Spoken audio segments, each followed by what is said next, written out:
If you're using Photoshop to edit all your photos, you're wasting hours of your life. And if you're not using Photoshop, you're leaving quality on the table. Let me show you where each one actually wins. Bonjour, mesdames et messieurs, my name is Serge Ramelli. I am a French photographer from the amazing, the incredible city of Paris, France, living in the United States of America, and I make 1 to 2 tutorials per week. So I have a coaching program, and a lot of my students ask me, like, what's the difference between Lightroom and Photoshop? So I want to go a little deep on that because it's going to save hours. If you watch that video till the end, you got to thank me. I'm going to save hours of your life. Let's start simple. Let's say you've got 3 RAW files and you want to retouch it only using Photoshop, and you got 3 RAW files and you only want to retouch it with Lightroom. Let me show you. 1 sunset, 1 blue hour, and 1 black and white. How would you do it in Lightroom and Photoshop?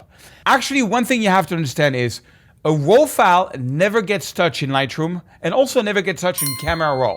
So that means that anything that I'm going to do now to that RAW file is just going to be a list of instructions in a separate file that can be reset at any time. So to go fast, I'm going to use one of my presets. So here I am in Lightroom. I'm going to go to the develop module and I'm going to use my sunset preset. And you see in 2-3 clicks, I was able to retouch this photo. Same thing for the blue hour. I'm going to go here. I'm going to use my blue hour preset. And I'm going really fast just to show you how I work because I always start with my preset. I'm going to lower this and I'm done. And this one, I'm going to use my black and white preset. I'm just going to use that preset and boom, I'm done. So let's say I want to do the same thing in Photoshop. It's possible. So here I am in Photoshop. And the way you would do that is you go Browns and Bridge. And here in Bridge, I'm going to go to favorite desktop because that's where I put the folder. So I created a folder with a themes free photo. And same thing here, because you can install my preset also in Camera Raw. So this is how it works. When you double click on it, it doesn't actually launch Photoshop. It launches Camera Raw. And Camera Raw is basically Lightroom. So you're like, oh, it's the same thing. Not quite, and you'll see why. So same thing, I can go in here and I can go to the preset. I've installed my preset. I can go to sunset. Same thing that I did here. I can go to settings. I can set the black point. I can set the white point, the highlights, make it a bit more blue. Same thing and then I click on done. And when I click on done, what it does, it brings it back into Bridge retouch. You see, again, it's a RAW file. We haven't been to Photoshop yet. We're in Camera Raw, which is kind of like Lightroom. It's the same engine. So let me do the same thing here. So I click on the blue hour. I go to my preset. I go to my blue hour preset. I go back here. I lower the exposure. Now, I have the choice between done and open. If I click on done, it's going to happen the same thing we did before. It's going to go back to Bridge. But if I click open, and this is where there's a difference, I'm now in Photoshop. But now that I'm in Photoshop, I'm not in the world of RAW anymore. Meaning anything that I do from now on, I'm actually changing the pixel.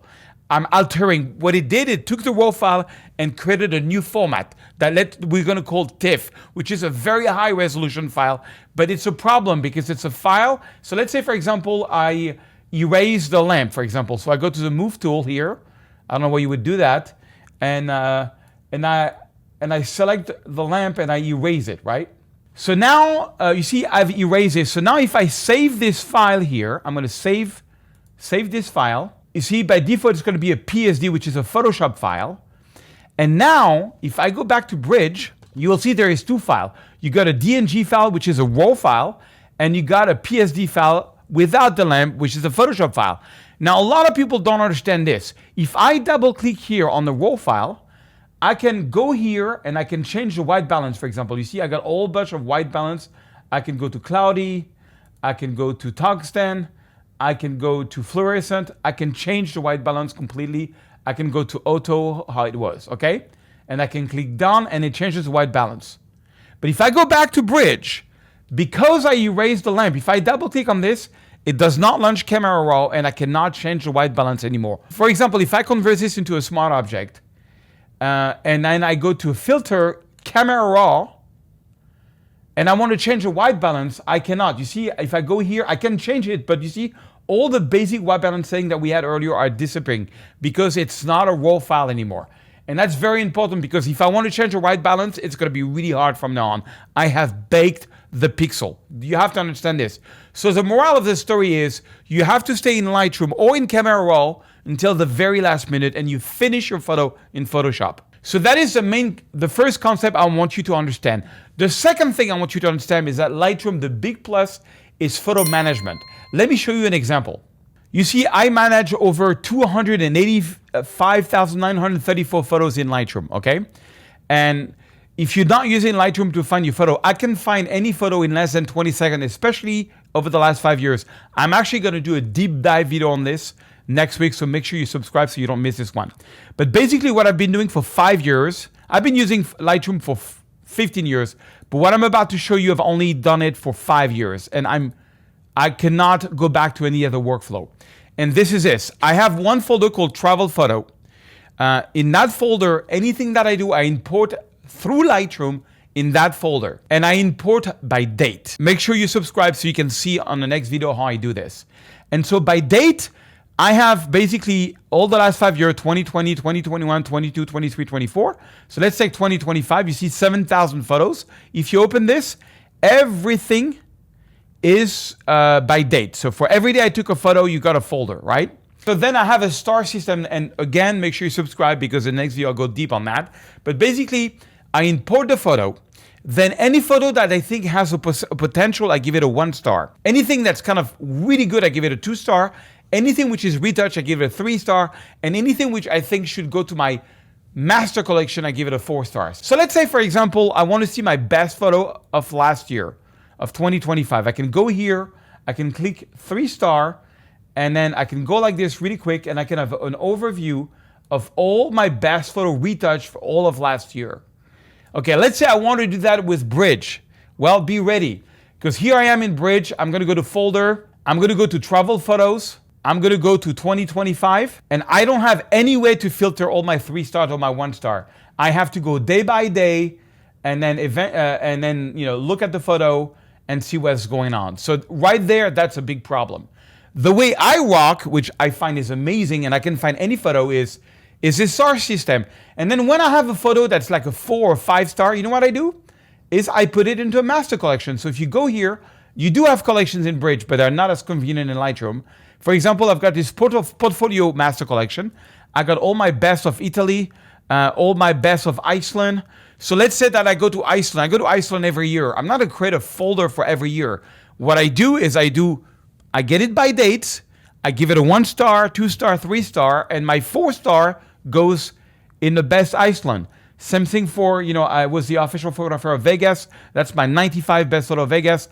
I did a book in London. That's all my best of London. I'm going to go back to London for a workshop in September. If I have like 3-4 photos which are big winners, they're going to go in that library. And let's say that what I love is, let's say I really like that day, for example, that photo here of the garden. It's called the garden. I forgot how it's called. It's like the garden in the sky, I think, in London. If I want to see any other photo from that day, I can just right click, go to folder in library, and I can see the 161 photo of that day. Because remember, I only have the 4 star, and I can select and see all my 1 star for that one day. Of the view of the garden or the garden itself, This is my wife in the garden. And you cannot do that in Bridge. So for example, let's say I want to find anything that has the Eiffel Tower. I can click on Travel Photo, which is the last 5 years, press Command F, tap FL, and I have all the photo that the AI detected there was the Eiffel Tower. I couldn't do that in Bridge. For the first 10 years I was a photographer, I was only using Photoshop and I was losing photo all the time.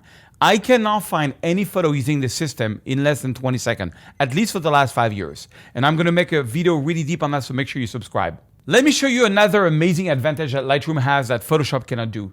So this is a photo shoot I did in Iceland years ago. I took a lot of photos that day, over 614 photos. One thing I love to do, so this is a photo of Diamond Beach. I took a lot of photos which are very similar because the wave were coming at me. I can go in here. I've already done a pre-selection with a 1 star. So I got 66 photos out of 664. And I can go in there, and that's what I do sometimes to pick the best one. I use my sunset preset because without the preset, you can't tell really what the photo will look like, once it's retouched. Okay, I love that. And I can select all of that and I can click synchronize. check all, synchronize, and that's going to synchronize that preset on all the photos, right? And you see now all the photos are retouch, and I can go in there, and what I do is I take them 4x4, I press N on my keyboard, Shift Tab to see them in full screen. It's called the survey mode, and I'm like, which one do I like the most? You know, I can play, and let's say I'm like, oh, let's say I said I don't like this one. I got a little X there, and then I'm like, I think I like this one more because it's got more. So this one, okay, I'm gonna give it 2-star. And that's how I do my 2-star, is I make a select, and then I take the next 4. And you see, so not only I did a retouching, but I can find my best one really fast, and then I fine tune them a lot, okay? So that's amazing. You couldn't do that. Like, I've seen wedding photographers retouching one photo and doing a synchronization on like 1,000 wedding photo in about 10 minutes. You could never do that in Photoshop. But here is where Lightroom breaks. So you have to understand, Lightroom is for volume, Photoshop is for perfection. Let me show you. Let's say that I want to change the sky on a photo. You cannot do that at all in Lightroom. Let me show you. Let's say I want to change the sky on this photo to go from this to this, which is much better. You can't do that in Lightroom. So right click, edit in Photoshop, and boom.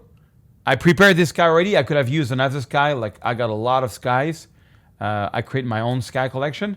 But you see, in one click, I can change the sky. I can even add this sky that has the moon in it, right behind the statue, right behind the Eiffel Tower. Let me make this a little bit bigger. I'm going to scale the sky a little bit, and then move it around so that the moon is right there.